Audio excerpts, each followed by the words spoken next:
فيه القرآن هدى للناس وبينات من الهدى والفرقان فمن شهد منكم الشهر فليصمه ومن كان مريضا أو على سفر فعدة من أيام أخر يريد الله بكم اليسر ولا يريد بكم العسر ولتكملوا العدة ولتكبروا الله على ما هداكم ولعلكم تشكرون۔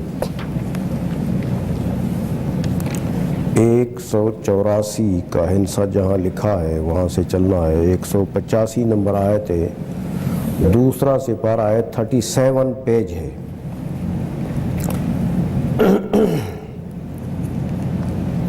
شہر رمضان الذی انزل فیہ القرآن، مہینہ رمضان کا، الذی وہ ہے، وہ مہینہ ہے، انزل فیہ القرآن جو اتارا گیا ہے جس میں قرآن کریم۔ قرآن کی کیا حیثیت ہے؟ ھدی للناس، سب لوگوں کے لیے ہدایت ہے۔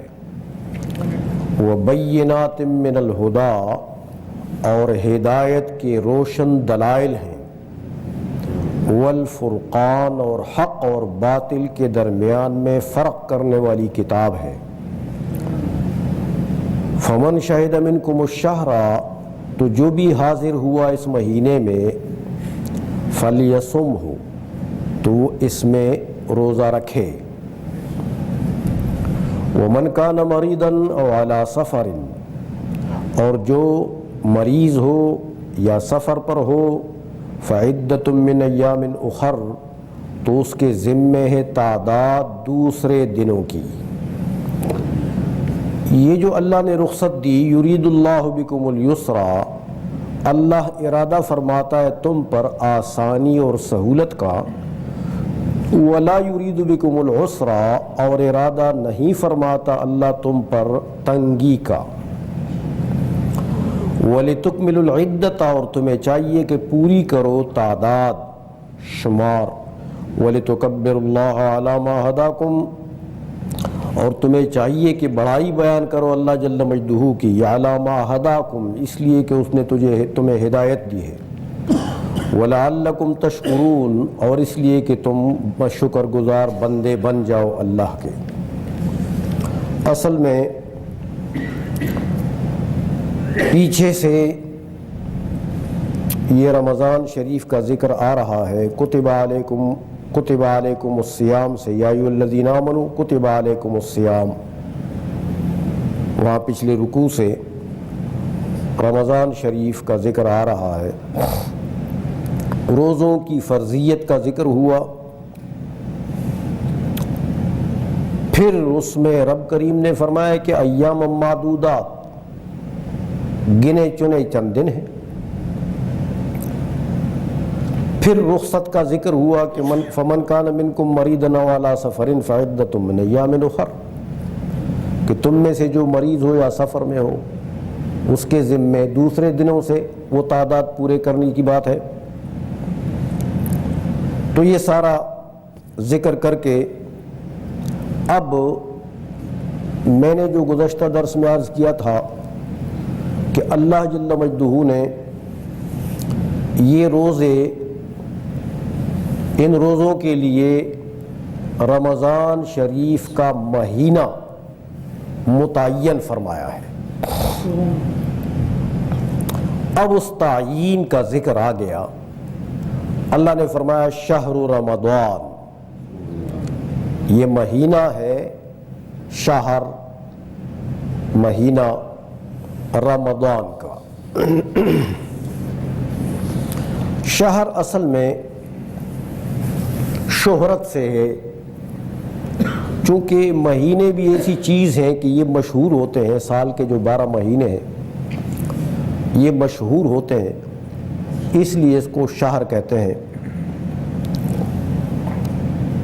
رمضان رمز سے ہے، رمز اصل میں یا رمضاء سے ہے، رمز یا رمضاء حرارت کی شدت کو کہتے ہیں، گرمی کی شدت کو کہتے ہیں۔ تو چونکہ عرب کے ریگستان میں گرمیاں تو ہوتی ہی ہیں، اور یہ مہینہ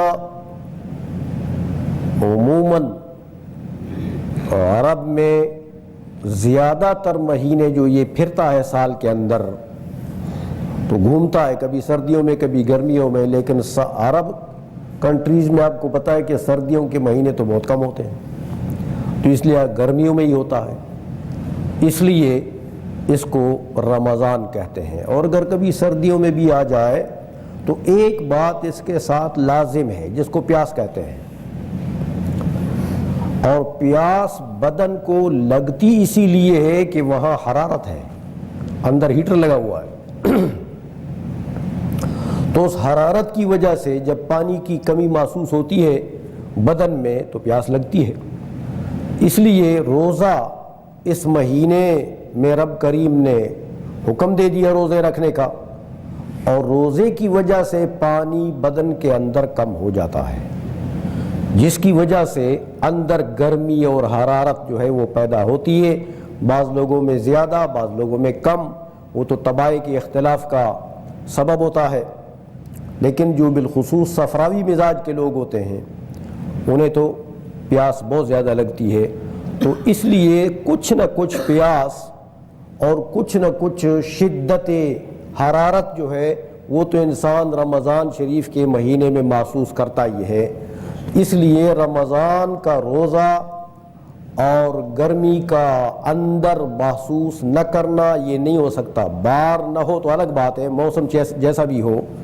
ممکن ہے باہر سردی ہو جیسے یہ ممالک ہیں، لیکن اندر کچھ نہ کچھ حرارت جو ہے وہ جمع ہو جاتی ہے، اس لیے اس مناسبت سے اس کا نام رمضان رکھا گیا ہے۔ یہ رمضان کا جو مہینہ ہے یہ اللہ کا مہینہ ہے، اللہ کا مہینہ۔ حدیث شریف میں آتا ہے، حضور نے فرمایا کہ رمضان شریف یہ اللہ کا مہینہ ہے، تو مہینے تو سب اللہ کے ہی ہیں، لیکن حضور نے خصوصیت کے ساتھ اس کا ذکر فرمایا کہ یہ رمضان جو ہے یہ اللہ کا مہینہ ہے۔ اس کی خصوصیت یہ ہے اصل میں کہ اس کے اندر ایک خصوصی اللہ کی ایسی عبادت ہے جس کا تعلق بھی صرف اللہ سے ہی ہے۔ دیکھیں، اوقات یا امکنہ یعنی مکانات، ذاتی طور پر تو مکان ایک مکان ہے، زمین کا ایک ٹکڑا ہوتا ہے، اسی طرح ذاتی طور پر زمان یعنی وقت جو ہے وہ ایک وقت ہے، زمان کا ایک حصہ ہوتا ہے۔ ذاتی طور پر علماء لکھتے ہیں کہ امکنہ میں یا ازمنہ میں کوئی فضیلت نہیں ہے، کوئی زمان اپنی ذات کے اعتبار سے دوسرے زمانے سے افضل نہیں ہے، کہ ذات سب کا زمان ہی ہے۔ کوئی مکان اپنی ذات کے اعتبار سے کسی دوسرے مکان سے افضل نہیں ہے، کہ وہ بھی مکان ہے۔ مکان اور زمان کے بعض اجزاء کو جو فضیلت حاصل ہوتی ہے وہ کسی نہ کسی سبب سے حاصل ہوتی ہے، کسی نہ کسی سبب سے۔ آپ دیکھتے ہیں یہ جو باہر زمین ہے، بازار والی زمین، یہ بھی زمین ہے، اور آپ کی یہ مسجد جو ہے یہ بھی زمین ہے، تو اپنی ذات کے اعتبار سے تو زمین وہ بھی ہے، زمین یہ بھی ہے، مکان کا ایک ٹکڑا وہ بھی ہے، یہ بھی ہے، زمین کا ایک حصہ وہ بھی ہے، یہ بھی ہے۔ لیکن حضور نبی کریم صلی اللہ علیہ وسلم نے ارشاد فرمایا کہ روئی زمین میں بدترین زمین اور بدترین جگہ کون سی ہے؟ حضور نے فرمایا بازار ہے، بازار۔ کہ آج کل تو وہ زمانہ تو صحابہ کا تھا، اس وقت بھی مشکات کی حدیث ہے، حضور نبی کریم صلی اللہ علیہ وسلم مدینہ کے بازار چلے گئے، غلے کا ڈھیر لگا ہوا تھا،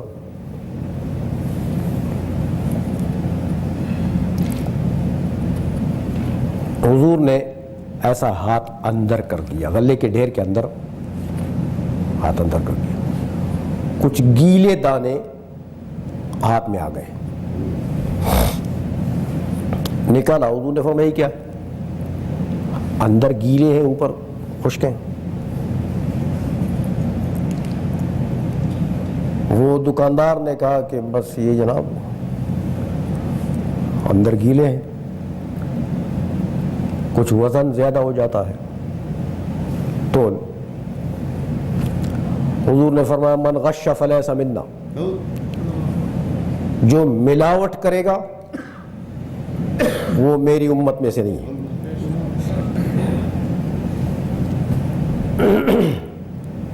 تو اس وقت بھی مدینہ منورہ کے بازار میں زمانہ نبوی ہے، لیکن تاجر لوگ اس وقت بھی ممکن لا علمی پر مبنی ہو، ان کو یہ علم ہی نہیں تھا کہ یہ گناہ ہے، لیکن بہرحال یہ چیزیں جو آج کل بازاروں میں ہوتی ہیں ان کا کچھ حصہ، اتنا تو نہیں جتنا آج کل ہم کرتے ہیں، لیکن کچھ نہ کچھ یہ ملاوٹیں، یہ جھوٹ بولنا، یہ چیزوں کی بے جا تعریف مبالغہ آرائی کرنا، ہاں دکاندار کپڑا بیچتا ہے تو اس کی اتنی تعریف کر دیتا ہے کہ جھوٹ سچ ملا کر بہت کچھ بنا لیتا ہے، یا جو بھی چیز بیچتا ہے۔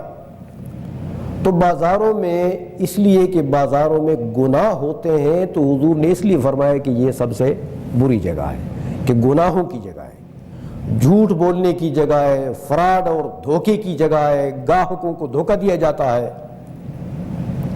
تو جگہ ہے، لیکن جگہ چونکہ گناہ کے لیے جگہ بن گئی ہے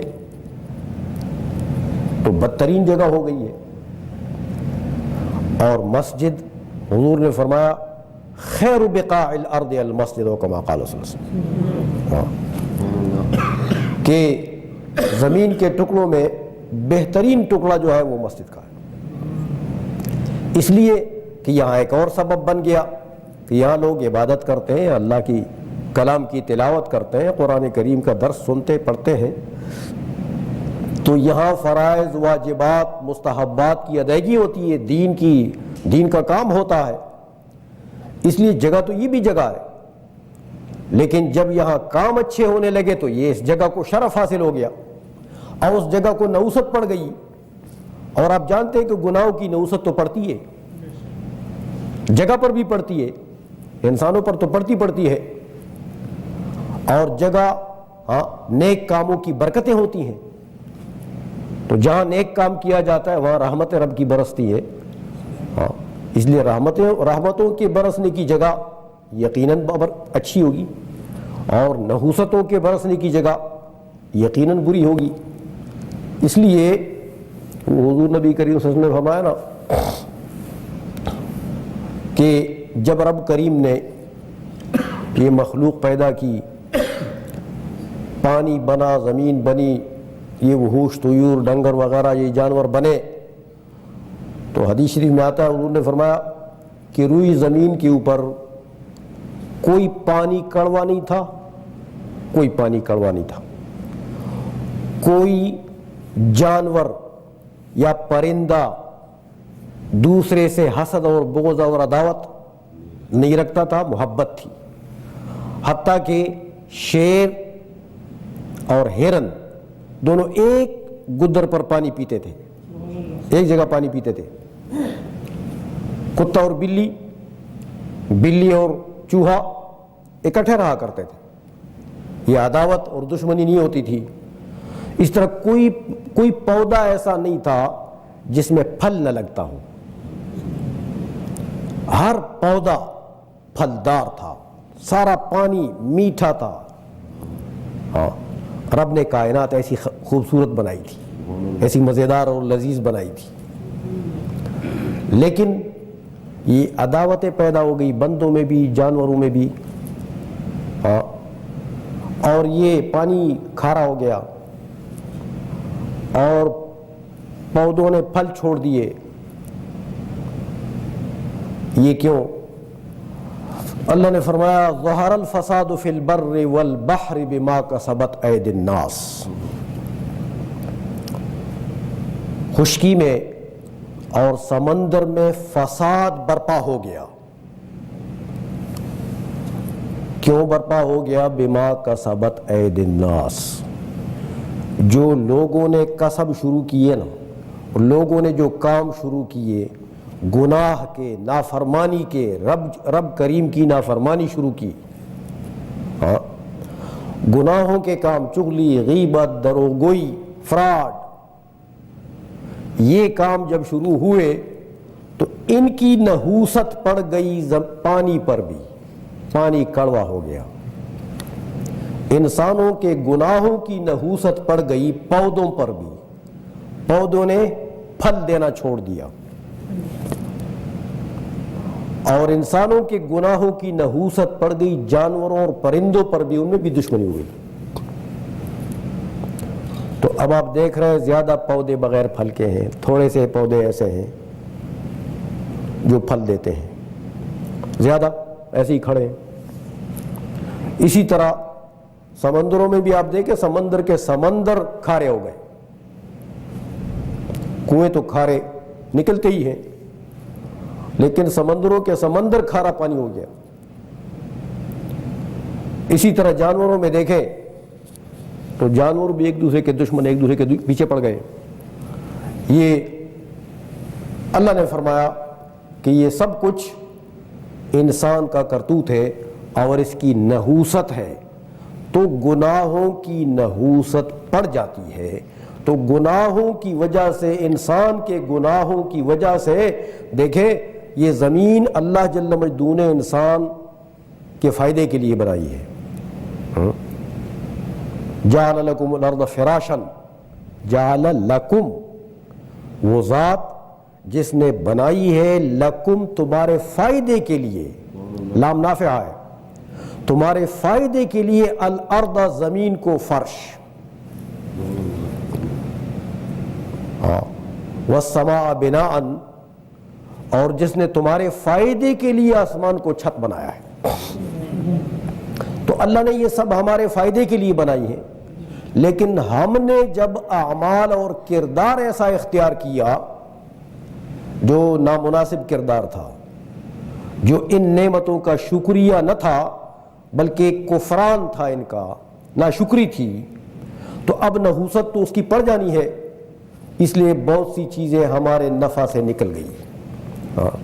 پانی، سمندر کے سمندر کھارے ہو گئے، بہت سے پودے پھل دینا انہوں نے چھوڑ دیا. پھل کس نے کھانا تھا؟ انسان نے کھانا تھا، وہ بھی انسان کے ہاتھوں سے نحوست ہو گئی، نکل گیا.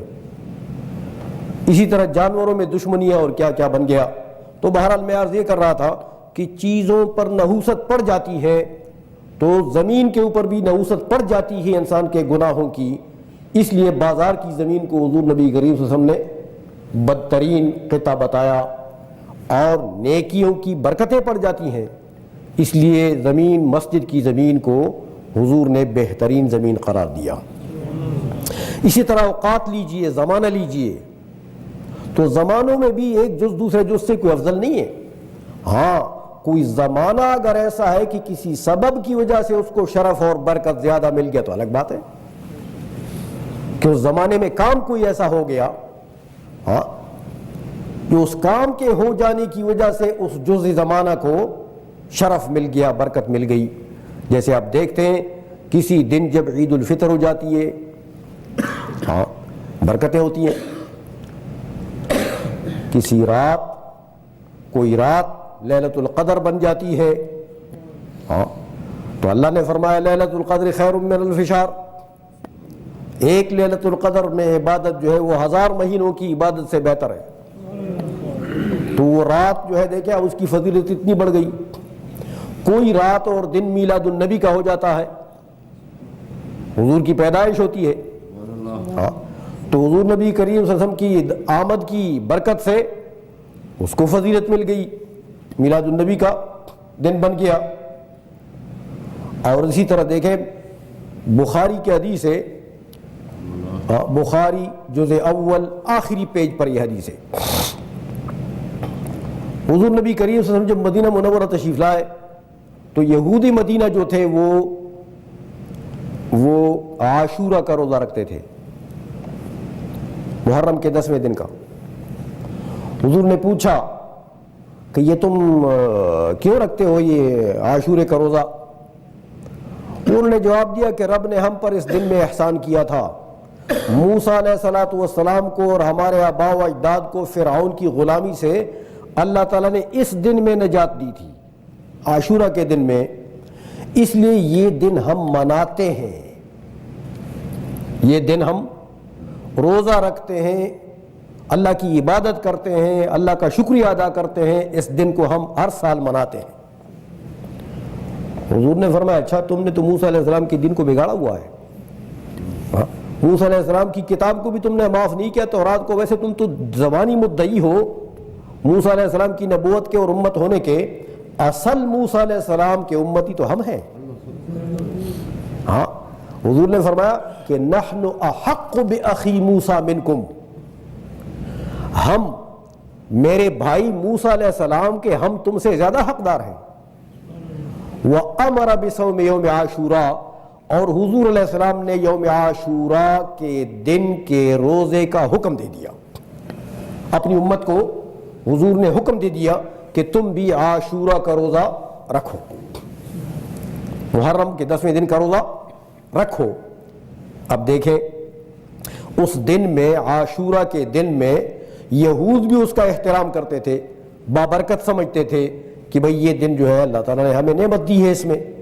ہاں تو اسی طرح مطلب یہ ہے میرا کہ ایک زمان کو ذاتی طور پر دوسرے زمان کے اوپر کوئی فضیلت نہیں ہے، سبب فضیلت کوئی ہوتا ہے تو پھر فضیلت حاصل ہو جاتی ہے۔ تو اسی کلیہ کے مطابق رب کریم نے فرمایا شہر رمضان الذی انزل فیہ القرآن۔ اب دیکھیں اللہ فرماتا ہے شہر رمضان، مہینہ رمضان کا، کون سا مہینہ ہے، کیا فضیلت رکھتا ہے؟ فرمایا الذی انزل فیہ القرآن، یہ وہ مہینہ ہے جس میں قرآن اتارا گیا ہے۔ اب آپ سمجھ گئے کہ رمضان کی برکت رب نے ذکر فرمائی، شہر رمضان، رمضان کا مہینہ، الذی، یہ وہ مہینہ ہے، انزل فیہ القرآن، جس میں قرآن اتارا گیا ہے۔ آپ فحوائے کلام کو سمجھ گئے ہوں گے، انداز بیان کو سمجھ گئے ہوں گے کہ اللہ جل مجدہ رمضان کی فضیلت بیان کرنا چاہتا ہے کہ رمضان الذی، وہ مہینہ ہے، انزل فیہ القرآن، جس میں یہ بہت بڑا کارنامہ انجام دیا گیا ہے۔ کون سا کارنامہ؟ نزول قرآن کا، انزل فیہ القرآن، کہ اس میں قرآن اتارا گیا ہے۔ تو اللہ جل مجدہ سبب فضیلت کا ذکر فرما رہا ہے کہ رمضان کو روزوں کی وجہ سے تو الگ فضیلت ہے، لیکن ایک اور بہت بڑی فضیلت جو رمضان کی ہے وہ یہ ہے کہ اس میں وہ کتاب اتاری گئی ہے جو تمام کتابوں سے اعلیٰ و ارفع کتاب ہے۔ تو اس کتاب کا اتارنا جس زمانے میں ہوا ہے اس مہینے کا نام کیا ہے؟ رمضان کا مہینہ۔ تو اب آپ سمجھ گئے ہوں گے روزے کا ذکر تو آگے آ بھی رہا ہے اور پیچھے ہو بھی گیا کہ رمضان کے اندر روزہ ایک عبادت ہے، مگر کیسی عبادت ہے؟ عبادات تو اور بھی ہے، لیکن آپ دیکھیں باقی عبادات، نماز ہے کہ حج ہے کہ زکوٰۃ ہے، چونکہ زکوٰۃ کے لیے بھی مسئلہ یہ ہے کہ فرض زکوٰۃ بہتر یہ ہے کہ آپ لوگوں کے سامنے دیں، ظاہر کر کے دیں،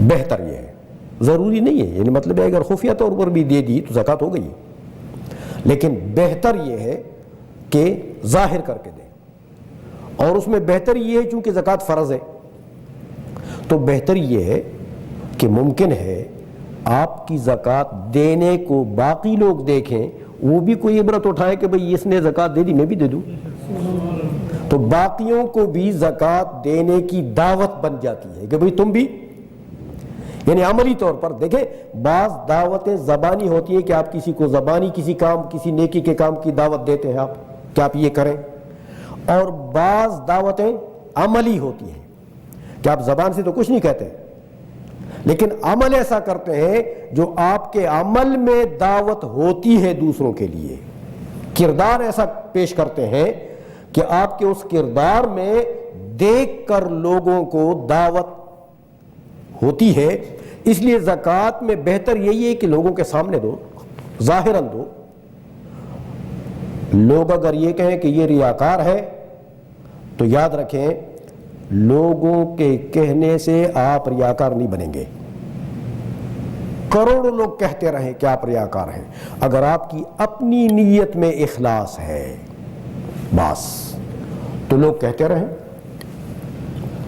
بات ہے اپنی نیت کی، اگر آپ کی اپنی نیت میں ریا ہو اور لوگ 1000 مرتبہ کہیں کہ آپ مخلص ہیں تو آپ مخلص نہیں بنتے۔ ہاں اگر اپنی نیت صاف ہے، اپنی نیت اللہ کی رضا کی ہے، ظاہراً اس لیے دے رہا ہوں تاکہ باقی لوگ بھی دیکھیں تو اچھا ہے۔ اگر میرے زکوٰۃ دینے کی وجہ سے ایک مسلمان اور بھی زکوٰۃ دے گا تو اس کے دینے میں بھی میرا حصہ ہو جائے گا نا ثواب کا، کہ میری وجہ سے وہ باعث بنا، میرا دینا اس کے اوپر باعث بنا تو مجھے بھی ثواب مل جائے گا۔ اس لیے جتنے اعمال ہیں آپ دیکھیں سب میں تقریباً ریا کا احتمال ہے، ریاکاری کا۔ نماز کوئی پڑھتا ہے تو نماز ایک ڈھانچہ ہے جو وہ اپنے بدن پر بنا رہا ہے، ایک کیفیت ہے جو دیکھی جاتی ہے۔ وہ رکوع کرتا ہے، وہ سجود کرتا ہے، وہ قیام قعود وغیرہ کرتا ہے تو لوگ دیکھتے ہیں کہ نماز پڑھ رہا ہے۔ کوئی شخص زکوٰۃ دیتا ہے تو وہ بھی میں نے آپ کو بتایا، کوئی شخص حج کرتا ہے تو وہ بھی کونے میں نہیں ہوتا، وہ بھی کروڑوں مخلوق کے اندر ہوتا ہے، لاکھوں کے مخلوق کے اندر ہوتا ہے، اور پھر جاتے ہوئے بھی لوگوں کو پتہ لگ جاتا ہے حج کے لیے چلا گیا، آتے ہوئے بھی پتہ لگ جاتا ہے حج کے لیے چلا گیا یا حج سے آیا۔ تو یہ بھی ظاہری چیزیں ہیں۔ تو ان سب چیزوں میں ریا کا احتمال ہے کہ ممکن ہے کہ اس بندے کے اندر کی نیت ٹھیک نہ ہو، دکھلاوا۔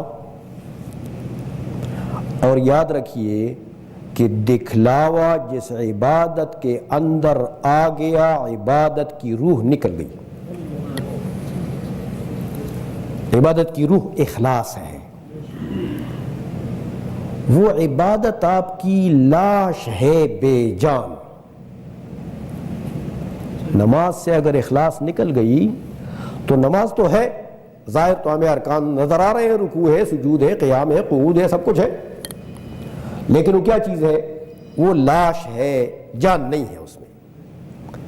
اس طرح حج سے اگر اخلاص کی نیت نکل جائے تو وہ لاش ہے، حج اس کا نام تو ضرور ہے لیکن اس کی جان نہیں ہے اس میں۔ تو ہر عبادت میں یہ ریاکاری کا احتمال تو ہے، لیکن روزے میں یہ احتمال ہے؟ روزہ دیکھا ہی نہیں جا سکتا۔ جس کا روزہ ہوتا ہے اس کو کوئی خاص کیفیت تو نہیں لگی ہوئی ہوتی، تو اس کے ماتھے پر تو نہیں لکھا ہوتا، یا روزہ کوئی خاص کیفیات ارکان کا نام تو نہیں ہے کہ آپ اوپر نیچے ہو رہے ہیں یا کوئی خاص کیفیت بن جاتی ہے آپ کی جس کو پتہ لگ جائے کہ روزہ ہے۔ اس لیے روزہ دیکھا نہیں جا سکتا۔ روزہ تو اللہ اور روزہ دار کے درمیان معاملہ ہے بس۔ ہاں کیا پتا کس کو روزہ ہے ہماری اس محفل میں، روزہ تھا آج، کس کو نہیں تھا۔ تو بہرحال یہ روزہ جو ہے یہ ایسی عبادت ہے کہ یہ اللہ اور بندے کے درمیان میں ایک راز ہے بس، اس لیے اس میں ریاکاری کا کوئی گنجائش نہیں ریاکاری کے لیے۔ اس لیے ایک اس عبادت کو جو اللہ کی خصوصی عبادت ہے، روزہ اللہ کی خصوصی عبادت ہے، اس لیے حضور نے فرمایا کہ یہ رمضان کا مہینہ اللہ کا مہینہ ہے۔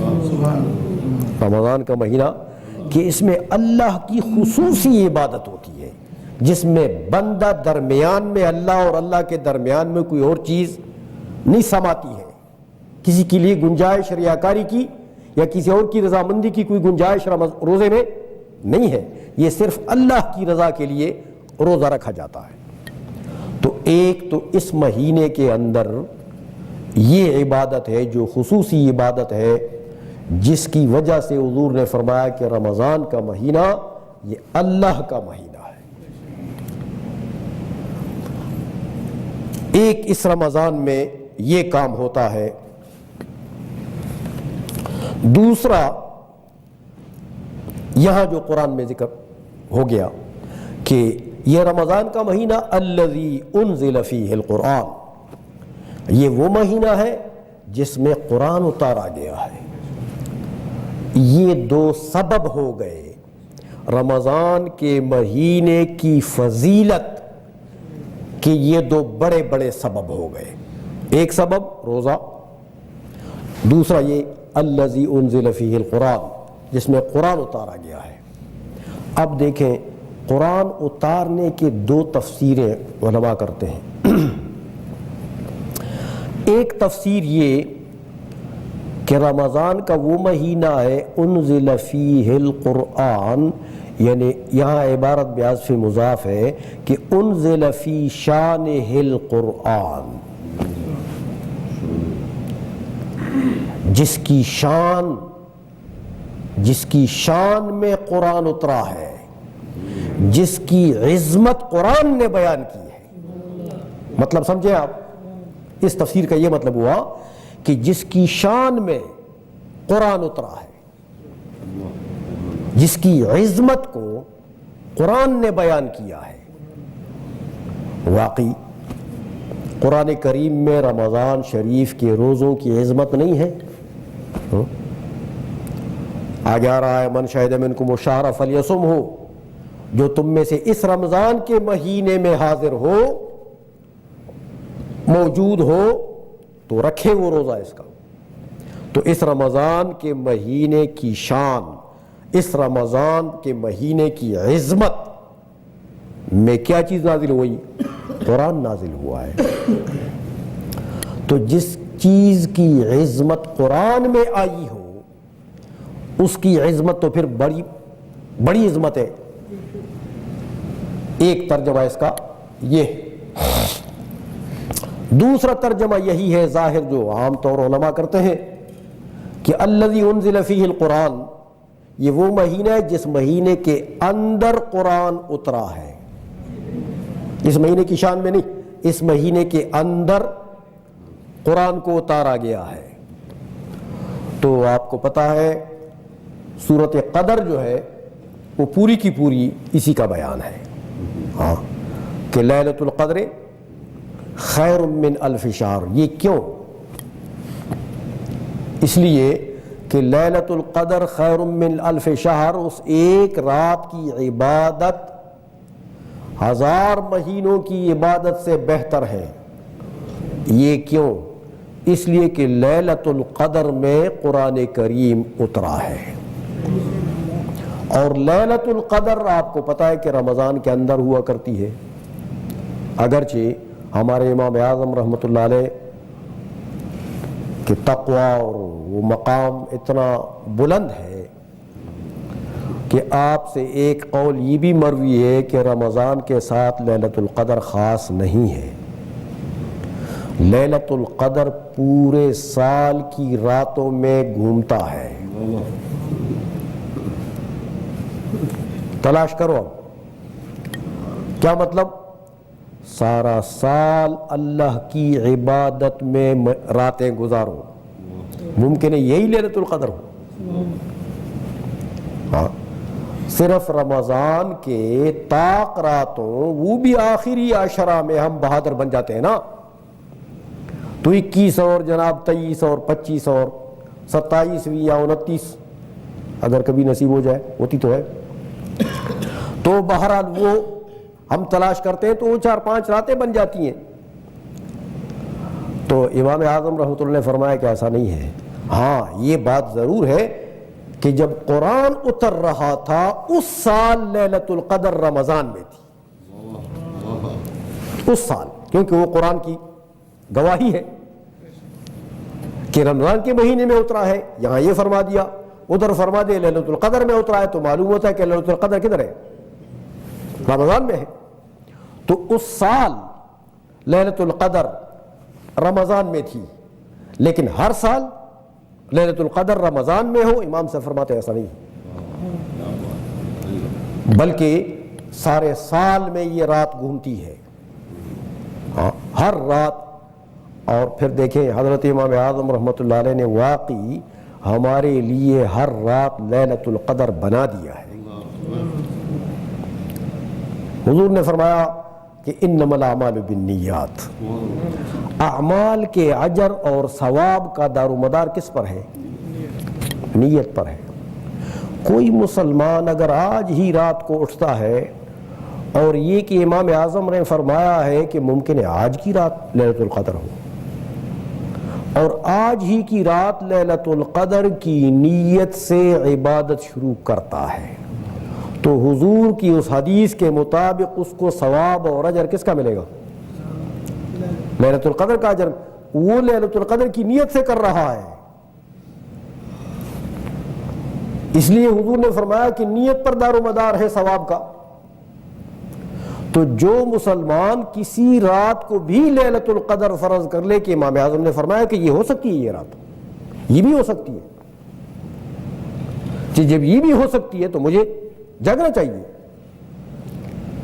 تو اگر اس نیت سے سال کے گویا کہ 12 مہینوں کی راتیں ایک مسلمان عبادت کرتا ہے، تو اور نیت یہی کرتا ہے کہ میرے امام نے فرمایا کہ یہاں یہ رات ہو سکتی ہے لیلۃ القدر، تو اللہ تبارک و تعالیٰ نے فرمایا کہ، اور حدیث ہے، حدیث قدسی ہے، حضور نے فرمایا کہ اللہ نے فرمایا کہ انا عند ظن عبدی بی، انا عند ظن عبدی بی، میں اپنے بندے کے ساتھ ایسا پیش آتا ہوں جیسا میرا بندہ مجھ پر گمان کرتا ہے۔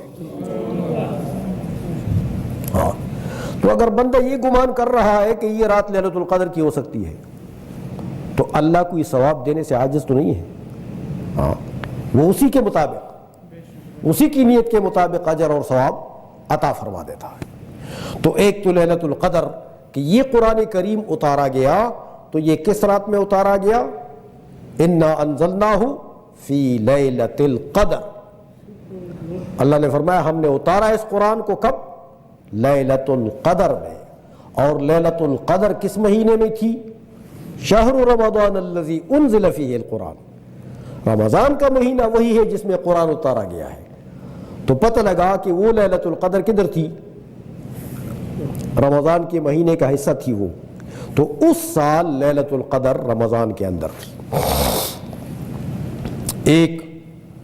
ایک اور جگہ قرآن کریم میں آتا ہے انا انزلناہ فی لیلۃ مبارکۃ، اللہ نے فرمایا ہم نے اس قرآن کو اتارا ہے فی لیلۃ مبارکۃ، اس رات میں جو بڑی برکتوں والی رات ہے، جو بڑی برکتوں والی رات ہے۔ تو یقیناً قرآن کریم جس رات میں اتر رہا ہے وہ رات تو برکتوں والی تو ہو گئی ہے، کہ نہ اس کتاب کی مثال ہے، نہ اس کتاب کے اتارنے والے کا کوئی مثال ہے، اور نہ یہ کتاب جس سینے پر اتر رہا ہے نہ اس سینے کی کوئی مثال ہے۔ اس لیے اور نہ فرشتوں میں جبریل امین کی کوئی مثال ہے، اور فرشتوں میں جبریل امین کی مثال نہیں ہے، اللہ کی پوری مخلوق میں حضور کی کوئی مثال نہیں ہے، اور اللہ کی تمام کتابوں میں اس کتاب کی کوئی مثال نہیں ہے۔ اس لیے ایک ممتاز کتاب رب کریم نے ایک ممتاز ہستی کے ذریعے ایک ممتاز سینے پر اتارا، تو جس وقت میں اتارا وہ وقت بھی تو ممتاز ہوگا، وہ زمانہ بھی تو ممتاز ہوگا۔ اس لیے اللہ جل مجدہ یہاں پر رمضان شریف کی خصوصیت بیان فرما رہا ہے کہ اس خصوصیت کو ذرا جانو اور اس کو یاد رکھو کہ اس میں ہم نے قرآن اتارا ہے۔ اب قرآن کریم کے لفظ سے ہی پتہ لگتا ہے قرآن اصل میں مصدر ہے قرأ یقرأ قراءتن کے معنی میں ہے، پڑھنے کے معنی میں ہے، پڑھنا۔ لیکن عرب کا دستور یہ ہے کہ مصدر کبھی مبنی للمفعول ہوتا ہے، کبھی مبنی للفاعل ہوتا ہے، یعنی قراءت کبھی مقرون کے معنی میں ہوتا ہے، کبھی قارئ ان کے معنی میں ہوتا ہے۔ قراءت کا معنی کبھی قاری پڑھنے والا، قراءت کا معنی کبھی مقروء جو چیز پڑھی جاتی ہے، اس لیے یہاں قراءت بمعنی مقروء ہے۔ قرآن کے معنی الکتاب المقروء، وہ کتاب جس کی تلاوت ہوتی ہے، جو پڑھی جاتی ہے، اور واقعی یہ کتاب سب کتابوں سے زیادہ پڑھی جاتی ہے، اس لیے اس کو قرآن کہہ دیا گیا۔ یہ دیکھیں اس کو کیا کہہ دیا گیا؟ قرآن معنی پڑھنا، میں نے کہا مصدری معنی ہے پڑھنا۔ آپ کہیں عرب کا ایک دستور ہے، وہ آپ کو سمجھاتا ہوں پہلے، جب اس کو سمجھیں گے آپ۔ عربوں کا قانون یہ ہے کہ جو بندہ کوئی کام زیادہ کرتا ہو، زیادہ کرنے والا، تو اس کو اسی کام سے نام دیتے ہیں۔ جو زیادہ کھا رہا ہے کہتا ہے یہ کھانا ہے، جو زیادہ عدل اور انصاف کرتا ہے تو کیا کہتے ہیں اس کو؟ کہتے ہیں یہ عادل ہے، زید العدل۔ کہتا ہے سراسر بس ہڈیاں گوشت پوشت نہیں ہے اس میں، یہ تو سراسر عادل ہی ہے۔ ہاں، اس کا بدن سر سے لے کے پیر تک سب عادل ہے۔ اور جو زیادہ فاسق فاجر ہو، ساری زندگی گناہ کر رہا ہو، تو اس کو فاسق نہیں کہتے، یہ فسق ہے، انہ لفسق۔ کہتے یہ تو عین گناہ ہے، بس اس کے اندر ہڈی پوس گوشت نہیں ہے، وہ تو سب مرداری ہے، گناہ ہے بس۔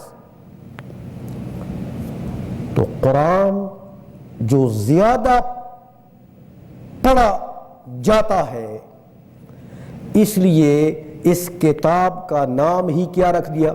قرآن، یعنی پڑھنا۔ اس کتاب کا نام کیا ہوا؟ بس یہ تو پڑھنا ہی پڑھنا ہے۔ تو جب سے یہ کتاب رب نے اتاری ہے، اس وقت سے لے کے خوش نصیب وہی ہے جو اس کو زیادہ پڑھے۔ باقی بعض لوگ تو کچھ اور وظائف و اوراد کے پیچھے پڑ جاتے ہیں نا۔ یاد رکھیے خدا کے دیے ہوئے وظیفے سے کوئی اور وظیفہ اچھا ہو سکتا ہے؟ ہاں، خدا کے دیے ہوئے ورد سے کوئی اچھا ورد اور ہو سکتا ہے؟ اس لیے ایک حدیث یاد آ گئی ہے، حضور نے فرمایا کہ جب مسلمان اللہ کے کلام کو پڑھ رہا ہو، قرآن کی تلاوت کر رہا ہو، تو حضور نے فرمایا اس وقت اس کے درمیان میں اور نبیوں کے درمیان میں صرف ایک درجے کا فرق ہوتا ہے۔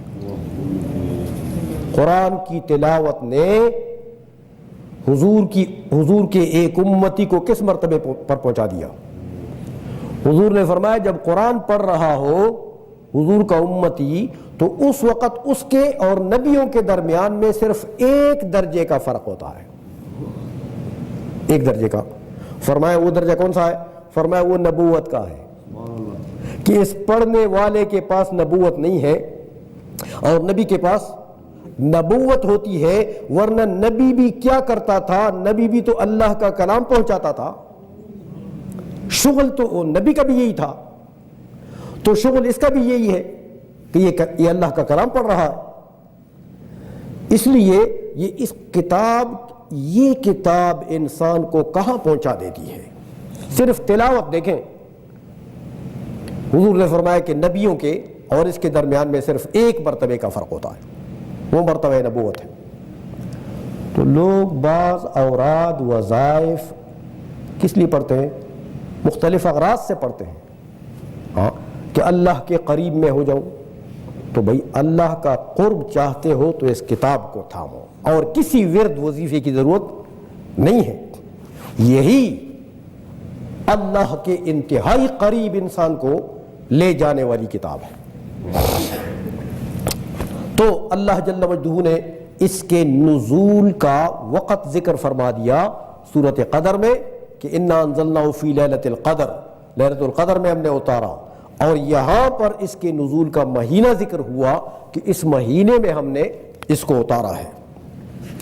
اب قرآن کریم کی تھوڑی سی مختصر ایک دو لفظوں میں، 3 لفظوں میں قرآن کریم کی شان اللہ بیان فرماتا ہے کہ یہ کتاب میں نے اتاری تو ہے، لیکن اس کتاب کے اتارنے کا مقصد کیا ہے۔ دیکھیں اتنا عظیم کام جب ہوتا ہے تو وہ کام بے مقصد تو نہیں ہوتا، ہاں، اور جب کرنے والا وہ احکم الحاکمین ہو۔ ہم اور آپ تو ایسے ہی لغو کام بھی کر سکتے ہیں، بے فائدہ کام بھی کر سکتے ہیں، لیکن وہ احکم الحاکمین تو لغو کام، بے فائدہ کام وہ تو نہیں کرتا۔ تو اتنا عظیم کام جب اس نے کیا کہ اس نے اتنی عظیم کتاب اتاری ہے، تو آخر اس کا کچھ مقصد ہوگا اتارنے کا۔ ہاں، اللہ جل مجدہ اس مقصد کو بیان فرماتا ہے۔ فرمایا یہ کتاب کس لیے اتاری گئی ہے؟ ہدی للناس، ہدی للناس، لوگوں کو صحیح راستہ دکھانے کے لیے کتاب اتری ہے، لوگوں کو صحیح راستہ دکھانے، یعنی لوگوں کو صحیح راستہ چلانے کے لیے۔ ایک اس بات پر غور کریں، لفظ تو ایک ہے لیکن اس کے اندر رب کریم نے ایک بہت بڑا معنی رکھ لیا ہے۔ انسانی زندگی کا کوئی شعبہ ہدی للناس سے باہر نہیں ہے۔ انسان کی زندگی کا کوئی شعبہ ہدی للناس سے باہر نہیں ہے۔ دیکھیں دنیا کے کام لیجئے، آپ ملازمت کرتے ہیں فرض کیجئے، تو ملازمت میں سیدھا راستہ بھی ہے اور غلط راستہ بھی ہے۔ ہاں، نوکری کرتا ہے کوئی شخص کسی امپلائر کی، تو وہ سیدھا راستہ بھی ہے، اس میں غلط راستہ بھی ہے۔ سیدھا راستہ کیا ہے کہ ایگریمنٹ آپ نے کر لی کہ میں آپ کے لیے 8 گھنٹے کام کروں گا، اور 8 گھنٹے کام کے بجائے 6 گھنٹے کریں، کام چوری کریں، انصاف سے عدل سے کام کروں گا صحیح جتنی میری طاقت ہے، تو اس میں پھر کام چوری کریں، تو یہ عدل، یہ سیدھا راستہ ہے؟ نہیں۔ حرام خوری کریں، جو کام جو ڈیوٹی آپ کی لگائی، جو آپ نے ایگریمنٹ میں منظور کی ہے، اس کو نہیں پورا کر رہے، اس میں ان کے ساتھ فراڈ کر رہے ہیں، تو ملازمت کے اندر یہ امپلائر کے ساتھ سیدھا راستہ نہیں۔ قرآن ملازمت میں بھی رہنمائی فرماتا ہے، ہدی للناس۔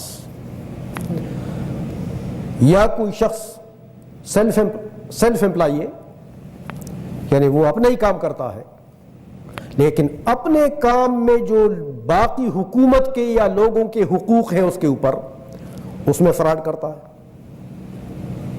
جھوٹ بولتا ہے، فراڈ کرتا ہے، تو یہ کوئی سیدھا راستہ ہے؟ کاروبار کے اندر، تجارت کے اندر یہ سیدھا راستہ ہے؟ ملاوٹ کرتا ہے، جھوٹ بولتا ہے، نماز قضا کرتا ہے، تجارت کرتے ہوئے نماز نہیں پڑھتا ہے، تو یہ سیدھا راستہ ہے؟ اس لیے ہدی للناس قرآن کریم اس معاملے میں بھی رہنمائی فرماتا ہے۔ اسی طرح کوئی بھی شعبہ لیجئے دنیا کا یا آخرت کا، قرآن میں اللہ نے یہ فرمایا کہ یہ لوگوں کو ہر معاملے میں سیدھے راہ پر چلانے والی کتاب ہے، سیدھے راہ پر چلانے والی کتاب ہے۔ لیکن سیدھے راہ پر کتاب تو چلانے والی ہے، لیکن کوئی اس کتاب سے پوچھے بھی صحیح کہ تیرے اندر ہے کیا؟ میں سیکھ لوں تجھے پہلے تو پھر میں اس پر عمل کر کے تو سیدھے راستے پر چلوں گا نا. تو جو اس سے پوچھتا ہی نہیں کہ تیرے اندر کیا ہے اور اس کے اندر سے کچھ نکالتا ہی نہیں ہے, جانتا ہی نہیں ہے کہ اس کے اندر کیا ہے, تو وہ اس پر چلے گا کیا؟ سیدھے راستے پر کیا چلے گا؟ وہ عمل کیا کرے گا؟ عمل تو فرع ہے علم کا. عمل بعد میں ہوتا ہے, علم پہلے ہوتا ہے. اس لیے قرآن سیدھے راستے پر چلانے والی کتاب ہر کسی کو ہے, لیکن کب؟ جب پہلے قرآن کو پڑھا جائے, قرآن سیکھا جائے, قرآن کے مطالب اور معانی کو سمجھے جائیں, تو پھر اس قرآن میں اگر عمل کریں گے تو پھر سیدھے راستے پر خود بخود آ جائیں گے آپ. تو ایک تو مقصد یہ فرما دیا کہ اس کتاب کے نزول کی غرض و غایت کیا ہے؟ ھدی للناس. آگے ایک بات اور کہ ممکن ہے ٹھیک ہے کتاب چلانے والی تو ہے سیدھے راہ ہر کسی کو, لیکن جناب اتنی مشکل ہے کہ کسی کو سمجھ آتی ہی نہیں ہے کتاب. ایسی مشکل کتاب رب نے بھیجی ہے, تو جب کسی کو سمجھ ہی نہیں آتی ہے تو ھدی للناس کیا ہو جائے گی؟ اس لیے رب نے اگلے لفظ میں اس کا ازالہ کر دیا کہ میں نے ایسی کتاب نہیں بھیجی جو تمہاری سمجھ سے بالا ہو, ورنہ پھر تو بھیجنا ہی فضول ہے. کتاب بھیجتا ہوں قیامت تک کے لوگوں کے لیے, تو قیامت تک کے لوگوں کے لیے یہ ایسی کتاب ہے کہ قیامت تک کے لوگ اس کو سمجھ سکتے ہیں. دیکھیں آگے کیا فرمایا؟ وَبَيِّنَاتٍ مِّنَ الْهُدَىٰ وَبَيِّنَاتٍ, اور اس میں ہدایت کے سیدھے راستے پر چلانے کے لیے روشن اور واضح دلیلیں ہیں. روشن یہ آیتیں, یہ دلائل چمکدار ہیں, یہ خود چمکتی ہیں. تھوڑے سے سامنے تو اس کے ہو جاؤ. بینات, بینتن کی جمع ہے. بینہ اس چیز کو کہتے ہیں جو بالکل واضح سمپل ہو, جس کے سمجھنے میں کوئی تکلیف نہ ہو, جو بالکل آسان ہو. فرمایا یہ تو ایسی روشن ہے, اس میں تو ایسی روشنی اور چمک ہے کہ اس کے سامنے ہو جاؤ گے صرف تو دماغ میں تمہارے لپک کر یہ خود چلی آئے گی. تمہارے دماغ میں یہ خود بیٹھ جائے گی. اس لیے ایسی مشکل کتاب میں نے نہیں بھیجی ہے جو تمہاری سمجھ سے بالا ہو. اور دوسری جگہ قرآن کریم میں اللہ جل مجدہ نے فرمایا کہ وَلَقَدْ يَسَّرْنَا الْقُرْآنَ لِلذِّكْرِ فَهَلْ مِن مُدَّكِرٍ. اللہ نے فرمایا وَلَقَدْ يَسَّرْنَا الْقُرْآنَ, ضرور, لام تاکیدی, قد تاکیدی, ضرور, بالضرور آسان کر دیا ہم نے قرآن کریم کو, للذکر, سمجھنے کے لیے, سمجھنے کے لیے, سیکھنے کے لیے. فَهَلْ مِن مُدَّكِرٍ, تو آیا تم میں کوئی سیکھنے والا ہے؟ آؤ, اگر سیکھنے والا تم میں ہے تو آ جاؤ, یہ بڑا آسان ہے. اس لیے قرآن رب نے ھدی للناس بھیجا ہے, لوگوں کو ہدایت دینے والی کتاب ہے ہر معاملے میں, لیکن مشکل ایسی نہیں ہے کہ کوئی سمجھ نہ سکے اس کو. اس لیے اگلے جملے میں وَبَيِّنَاتٍ مِّنَ الْهُدَىٰ میں رب کریم نے یہ اشکال بھی ختم کر دیا کہ کوئی یہ کہہ سکے کہ بھئی یہ تو سمجھ میں آنے والی کتاب نہیں ہے. ہم یا کوئی یہ کہہ سکے کہ بھئی یہ تو عربی کتاب ہے تو ہم تو عربی نہیں جانتے ہیں, ہماری زبان تو انگلش ہے, ہماری زبان تو پنجابی ہے, ہماری زبان تو اردو ہے, ہماری زبان تو پشتو ہے, تو ہمیں تو قرآن آتا ہی نہیں جناب. تو یہ بات بھی غلط ہے. اللہ نے فرمایا تم جس زبان کے بھی بولنے والے ہو, دیکھیں ھدی للناس کہہ دیا, للناس. للناس میں پنجابی بولنے والے بھی ہیں, اردو بولنے والے بھی ہیں, انگلش بولنے والے بھی ہیں, پشتو بولنے والے بھی ہیں, کوئی بھی زبان بولنے والا ہو للناس کے اندر. تو اللہ نے فرمایا یہ سب زبانوں کے بولنے والوں کو ہدایت دینے والی کتاب ہے. اسی لیے آگے فرما دیا وَبَيِّنَاتٍ مِّنَ الْهُدَىٰ. کوئی بھی زبان بولتا ہو اس کے سیکھنے کے لیے ذرا سامنے تو ہو جاؤ. ہاں کیونکہ رب کریم کی کیا شان ہے. آپ دیکھیں اس کتاب کے پڑھانے اور لوگوں کے دل و دماغ میں بٹھانے کے لیے رب کریم نے کون سا انتظام نہیں کیا. ہاں ہمارے وہ دور دراز کے پہاڑوں میں جہاں کوئی ٹریفک کوئی سڑک کوئی شے نہیں ہے، خدا شاہد ہے اس کتاب کے وہاں بھی ایسے ایسے علماء پڑے ہوئے ہیں، ایسے ایسے علماء کہ ہمیں بعض اوقات شرم آ جاتی ہے کہ دیکھیں ہم اپنے آپ کو ان کے سامنے جاہل محسوس کرتے ہیں. ان پہاڑوں میں اس کتاب کا رب نے بڑا اچھا انتظام کیا. ہر زبان کے اندر اس کے ترجمے موجود ہیں، ہر زبان کے اندر ہر زبان بولنے والے اس کے معلم موجود ہیں، اس کے استاذ موجود ہیں. اس لیے کوئی یہ عذر نہیں کر سکتا کہ بھئی میری زبان میں تو جناب یہ چیز ہے نہیں. اور اگر اس کی زبان قرآن کی زبان کو کوئی نہیں بھی جانتا تو میں گارنٹی سے کہتا ہوں 40 سال کا میرا تجربہ ہے تدریس کا کہ عربی کو جتنا آسانی سے سمجھا جا سکتا ہے اتنا کسی زبان کو آسانی سے نہیں سمجھا جا سکتا، باوجود اس کے کہ عربی بڑی وسیع زبان بھی ہے، بہت وسیع گرامر بھی ہے عربی کی، لیکن اس وسعت کے باوجود یہ زبان ایسی بابرکت زبان ہے کہ خود بخود دماغ کی طرف لپکتی ہے اور دماغ میں بیٹھتی ہے. باقی زبانوں میں تو وہ برکت کہاں ہے جو عربی میں ہے. اس لیے یہ ذہن کے اندر خود بیٹھتی ہے کہ یہ اللہ کی کلام کی زبان ہے. تو بہرحال میں عرض یہ کر رہا تھا کہ اللہ تبارک و تعالی نے وہ بھی بات ختم کر دی کہ وَبَيِّنَاتٍ مِّنَ الْهُدَىٰ کہ اس میں ہدایت کے واضح اور روشن دلائل موجود ہیں. تو کوئی شخص یہ نہیں کہہ سکتا کہ مجھے سمجھ نہیں آتی ہے. اور آگے فرما دیا کہ اس کتاب کو سمجھو گے تو تمہیں کس مقام پر پہنچو گے. فرمایا والفرقان، حق اور باطل میں تمیز کر سکو گے. دیکھیں نا دوسرے معنوں میں انسان بن جاؤ گے. حق باطل میں تمیز جو نہیں کرتا وہ ڈنگر ہوتا ہے. جو حق کو باطل سے جدا نہیں کر سکتا وہ کیا ہوتا ہے؟ بیل، ڈنگر. تو جو حق کو باطل سے ممتاز کر سکتا ہے انسان وہی ہے. ہاں کہ بھئی یہ حق ہے، یہ میرے لیے رب نے بھیجا ہے، اور یہ باطل ہے اسی سے رب نے مجھے روکا. ہاں اب انسان بن گیا.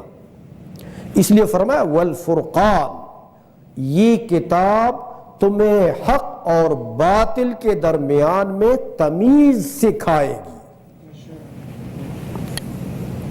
ایک دوسرا ترجمہ یہ کہ یہ کتاب تمہیں حلال و حرام کے درمیان میں تمیز سکھائے گی.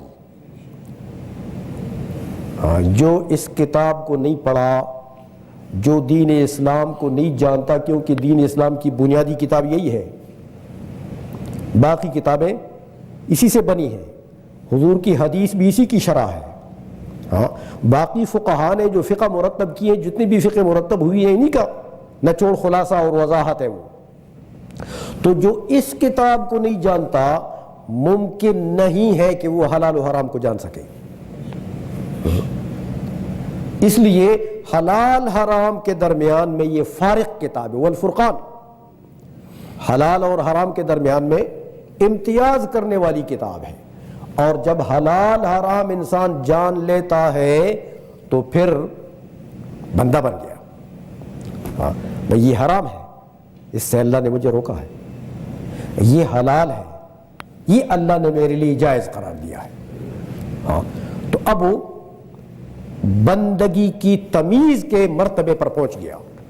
تو خلاصہ یہ ہوا کہ رب کریم نے اس قرآن کریم کے لیے یہ جو اغراض و مقاصد بیان فرما دیے کہ اس کے نزول سے، اس کے نازل کرنے سے مقصد کیا ہے؟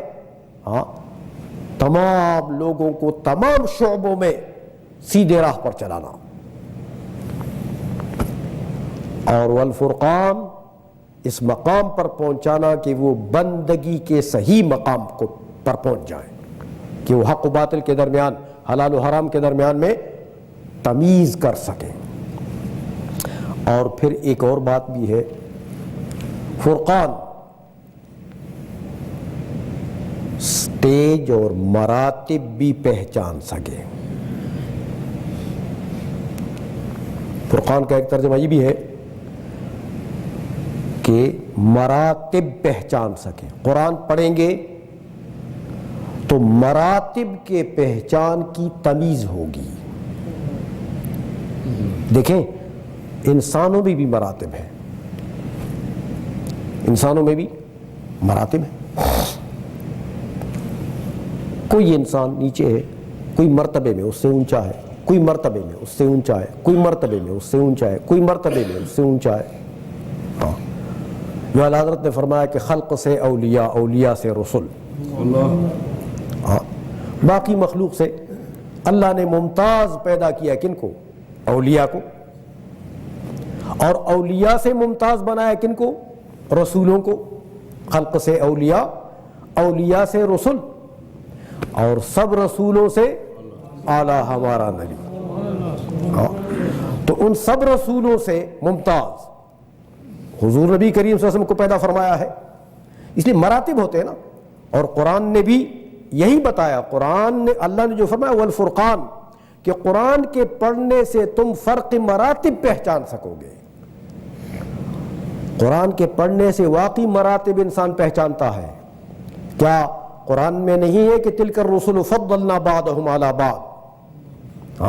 یہ رسولوں کی جماعت ہے، لیکن ان میں بھی مرتبے ہیں۔ فضلنا بعضهم علی بعض، ہم نے رسولوں کو بھی بعض کو بعض پر فضیلت دی ہے۔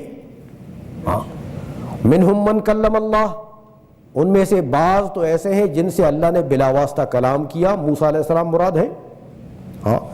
ورفع بعضهم درجات، اور ان میں سے بعض کو اللہ نے بڑے بلند مرتبے عطا فرمائے ہیں، فرماتے ہیں محمد صلی اللہ علیہ وسلم، حضور کی ذات مراد ہے۔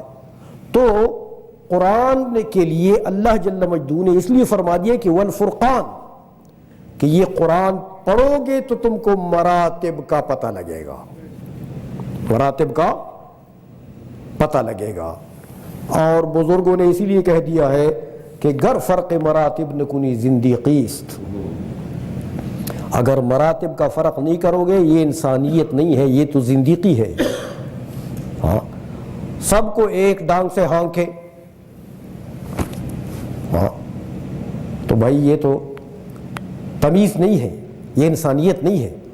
انسان وہ ہوتا ہے، حضور نے فرمایا کہ انزل الناس منازلہم، حضور نے فرمایا کہ لوگوں کو اپنے اپنے منزلہ اور اپنے اپنے مرتبے میں رکھو، سب کو ایک مرتبے میں۔ آمین۔ انزل الناس منازلہم، لوگوں کو اپنے اپنے مرتبے میں رکھو، کہ جو جس مرتبے کا ہے اس کو وہ مرتبہ اور وہ مقام دو۔ آج ہم نے قرآن نہیں پڑھا ہے، اس لیے ہم لوگوں کے مراتب کو بھی نہیں جانتے۔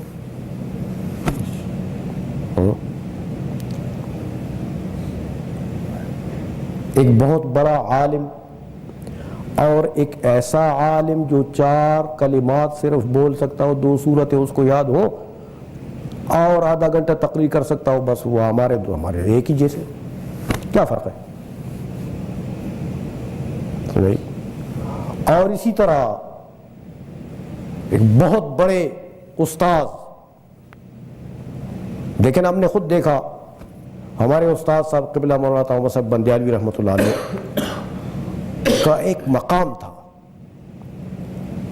علم میں، تدریس میں، علماء پیدا کرنے میں ایک تاریخ ہے ان کی.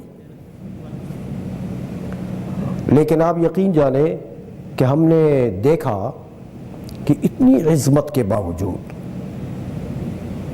ایک مقام پر ہم نے دیکھا کہ اتنی عظمت کے باوجود انہیں اور ان کے ایک شاگرد کو دونوں کو سٹیج پر ایک جگہ کرسیاں رکھ کر وہ شاگرد بھاگ گیا وہاں سے, لیکن لوگوں نے ایک ہی جگہ بٹھایا. تو یہ ہمیں تمیز کیوں نہیں ہے؟ اس لیے کہ ہم نے قرآن نہیں پڑھا ہے, قرآن کو ہم نے نہیں جانا ہے.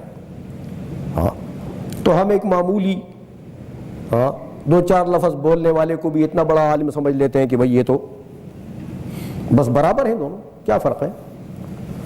قرآن میں اللہ نے فرمایا والفرقان, قرآن تم کو مراتب بتائے گا, کہ لوگوں کے مراتب پہچانو اور اس مرتبے کے مطابق اس کے ساتھ سلوک کرو, ورنہ جس کے مرتبے کو تم نے مارا قیامت کے دن اس کا جواب تم کو دینا پڑے گا, وہ اپنا مرتبہ مانگے یا نہ مانگے.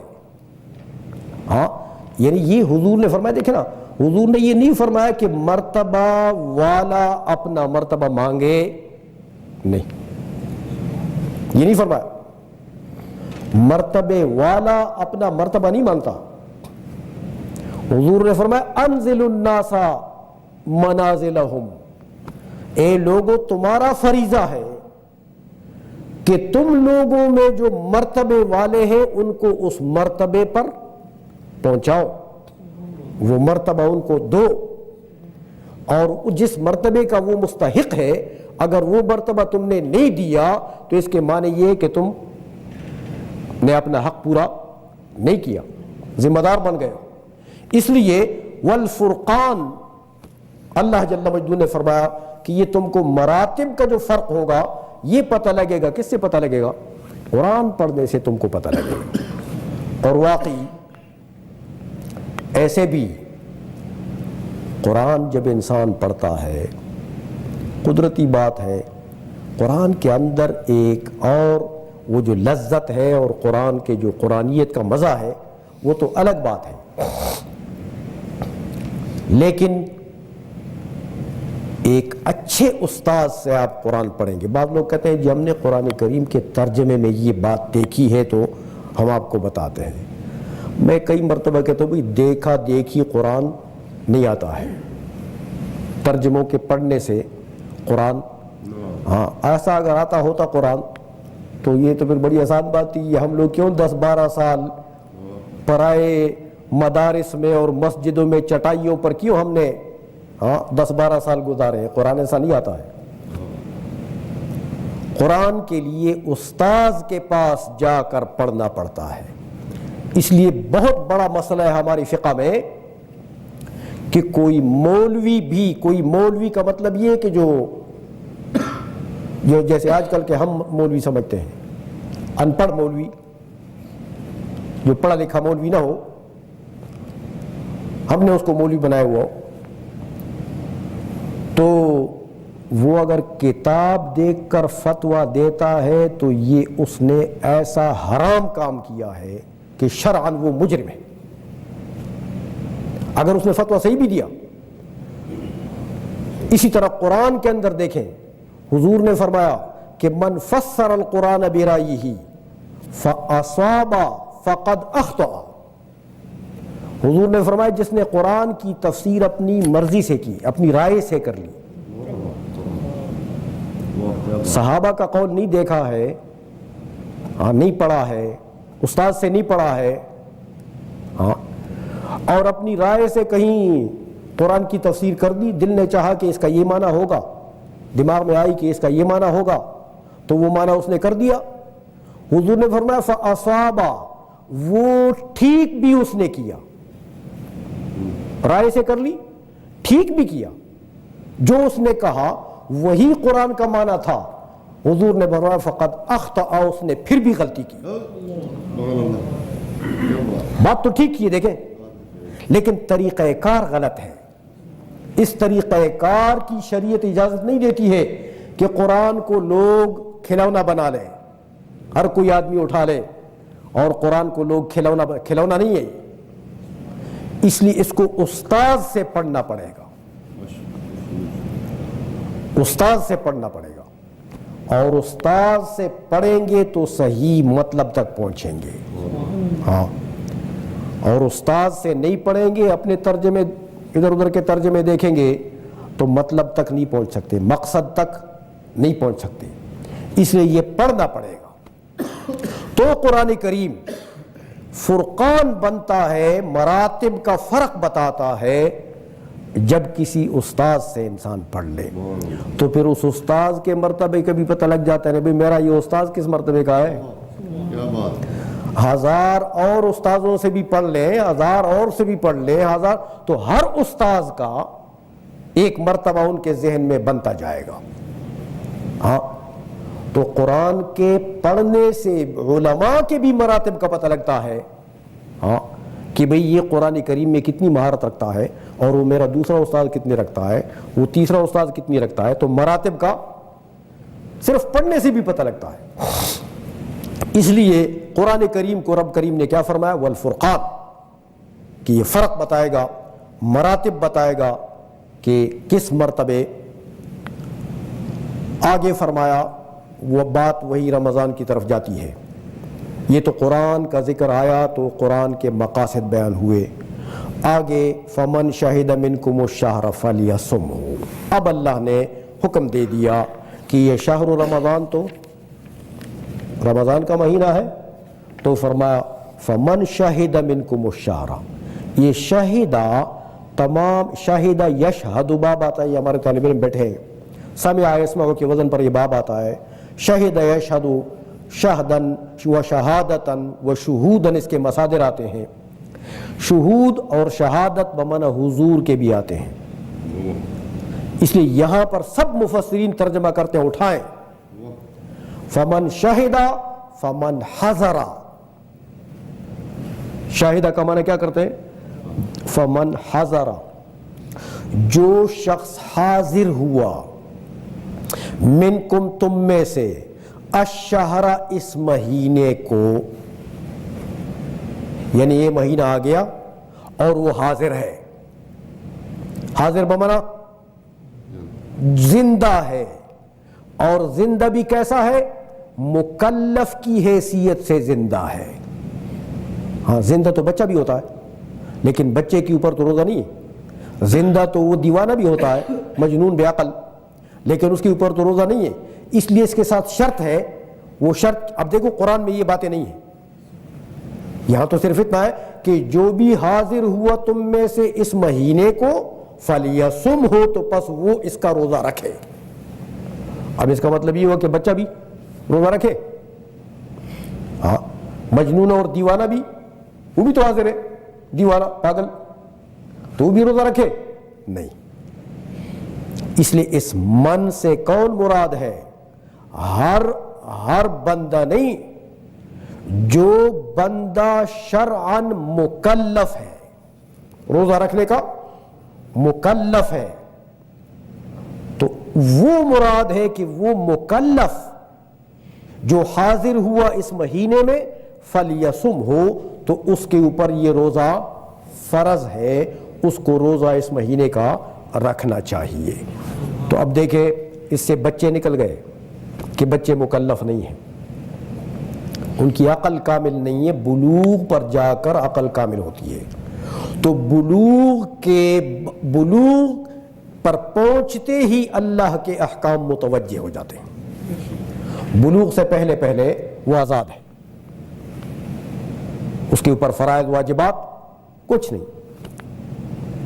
اسی طرح جو مجانین ہیں یا جو معتوہ ہیں، جو ایسے ہیں کہ وہ کمزور عقل والے ہیں، تو کبھی دیوانے ہو جاتے ہیں، تو کبھی ٹھیک ہو جاتے ہیں، ہاں، تو کبھی دیوانگی زیادہ رہتی، زیادہ مدت تک رہتی ہے، تو کبھی ٹھیک ہو جاتے ہیں۔ تو اگر پورا مہینہ ٹھیک ہو گیا تو ٹھیک ہے، پھر روزے رکھنے چاہیے اس کو، اور اگر مہینہ بھر وہ دیوانہ رہا یا بچپن میں وہ مہینہ گزر گیا تو اس کے اوپر وہ روزے نہیں ہیں، وہ غیر مکلف مخلوق ہے، اس لیے وہ اللہ جل مجدوں نے ان کو مستثنا کر رکھا ہے.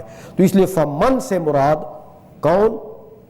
وہ شخص جو مکلف ہو، شاہدہ اور حاضر ہوا، الشہرا اس مہینے کو، فلیصم ہو تو اس کو اس مہینے کا روزہ رکھنا چاہیے. اب مہینہ رمضان کا آتا ہے کیسے؟ تو پھر انشاءاللہ اب یہ بات لمبی ہے، یہ اگلے درس میں انشاءاللہ رمضان کا مہینے میں انسان کیسے حاضر ہوتا ہے، کیا ضرورت ہے، کیا کیا چیزیں ضروری ہے ہاں کہ رمضان کے مہینے میں انسان حاضر ہو جاتا ہے، داخل ہو جاتا ہے، یعنی سبب دخول کیا چیز ہے، رمضان کیسے داخل ہوتا ہے. تو یہ اس جگہ کی بات ہے، انشاءاللہ اگلے درس میں یہ بتائیں گے کہ رمضان شریف کے دخول کے لیے کیا ضروری ہے اور رمضان کیسے داخل ہوتا ہے اور کیسے نکلتا ہے. ہاں یہ ایک اہم بات ہے اور یہیں پر مفسرین نے بڑی بسط کے ساتھ فرمایا ہے. اس لیے اگلے درس میں انشاءاللہ، اب وقت کافی ہو گیا ہے، کوئی بات اگر سمجھ نہ آئی ہو تو آپ پوچھ سکتے ہیں. جی ہاں شاہدہ، اب میں نے اتنا تو اشارہ دے دیا لیکن اگلی ڈیٹیل چاہتے ہیں زیب صاحب. اگلے میں انشاءاللہ ضرور. چلیے ٹھیک ہے، پھر مجھے یاد دلائیں آپ. جی انشاءاللہ یاد.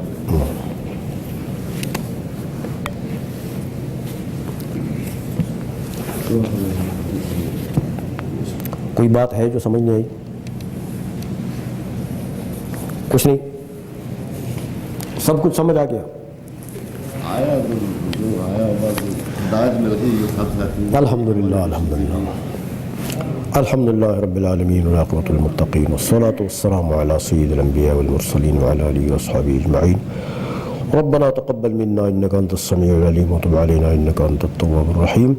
مولا قدوس قرآن عظیم کی سمجھ عطا فرما، قرآن عظیم پر عمل کی توفیق عطا فرما، قرآن عظیم کو اپنے لیے رہنما بنانے کی توفیق عطا فرما.